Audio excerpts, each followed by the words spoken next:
Are some people genetically more sensitive to ultraviolet light, more prone to have sunburn, or have discoloration on their skin? And can lab genetic testing being performed to help diagnose these conditions and maybe introduce early intervention? Hello, my name is Xiaoyu. Welcome to my channel.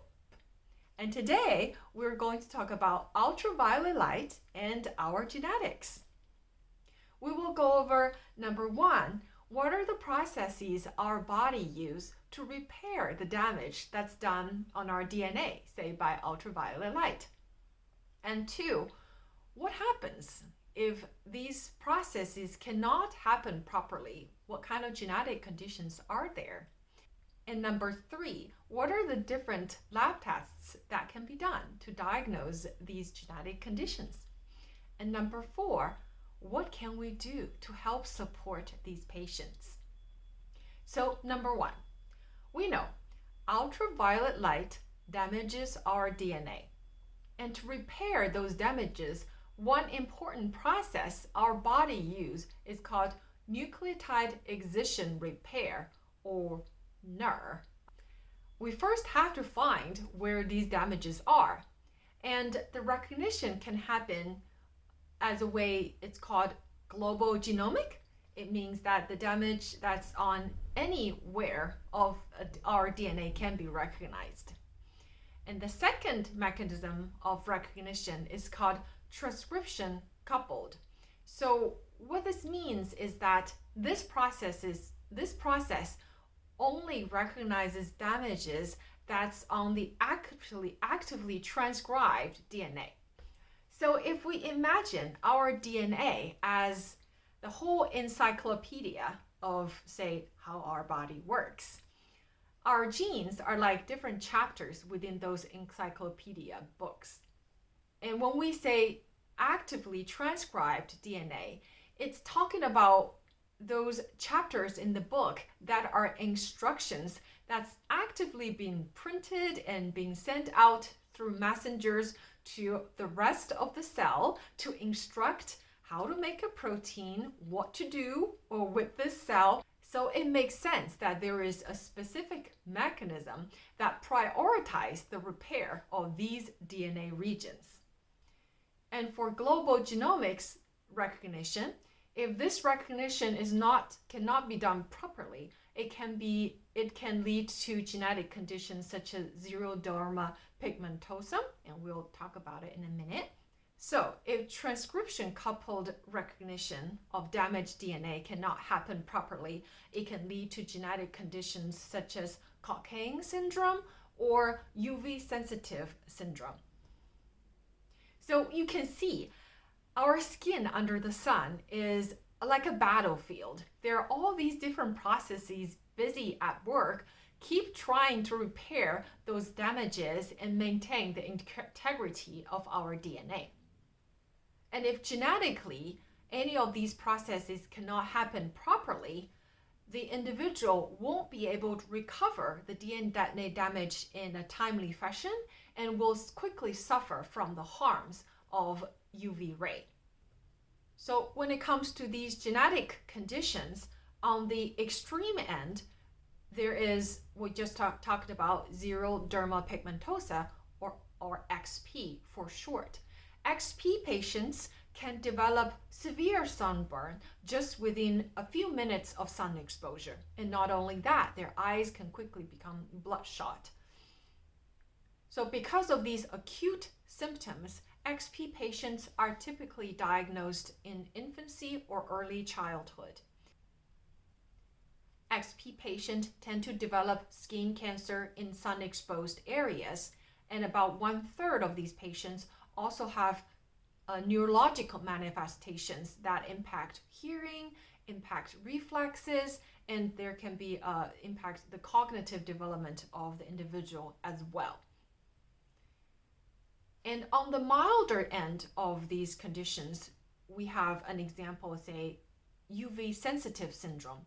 For these individuals, a short amount of sun exposure can also lead to sunburn.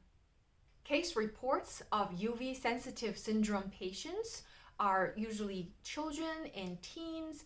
They tend to develop freckles on dryness of the skin, and red patches, that's called telangiectasia. These are actually just clusters of enlarged blood vessels on their skin.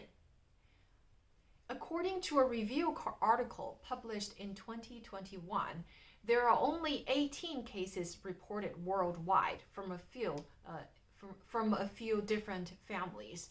So you can see that UV sensitive syndrome is a very rare genetic condition. And because of the mild manifestation, it's believed to be most likely underdiagnosed. Case reports in the medical literature did not show skin cancer of these patients, but keep in mind that the studies were done when the patients are still children or teenagers. So how can we diagnose these genetic conditions using lab genetic testing? For conditions like xerodermal pigmentosa or cockayne syndrome, where patients might manifest classic symptoms that links to a few specific genes. In these conditions, your doctor might order a targeted panel that only looks at these few genes to make the diagnosis. However, diseases don't always follow textbooks. A lot of patients demonstrating increased sensitivity to UV light may not have specific symptoms that point them to a gene or a few genes. In fact, several of the UV sensitive syndrome patients, when they were infants, they were diagnosed as likely xerodermal pigmentosa by just looking at their symptoms. And besides these conditions that we talked about today, there are many other genetic conditions with different genes that can lead to increased sensitivity to UV. So in some situations, a more broader search using, say, clinical exome is necessary.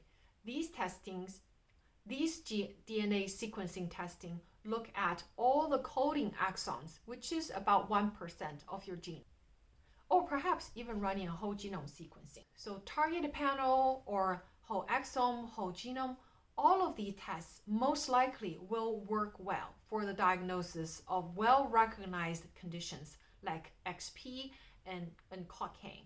However, for underdiagnosed genetic conditions like UV-sensitive syndrome, it can be hard to interpret the results. Even though we know the genes that are linked to these diseases, the genes can take form that's unique to an individual patient, and it makes it very hard to interpret what the meaning is of that to the disease. The good thing is that clinical whole exome sequencing and even whole genome sequencing are becoming more and more affordable and accessible. In the past, most diseases are recognized first in the patients who have the most severe manifestations. And those became the definition, sometimes the diagnostic criteria of the disease. With more and more knowledge that we gain through genetic testing, we now know the same gene, depending on what form it takes in an individual and the individual's of genetic background, it can really manifest at a different scale of severity in an individual. And we will get to know more and more about the milder forms of genetic conditions.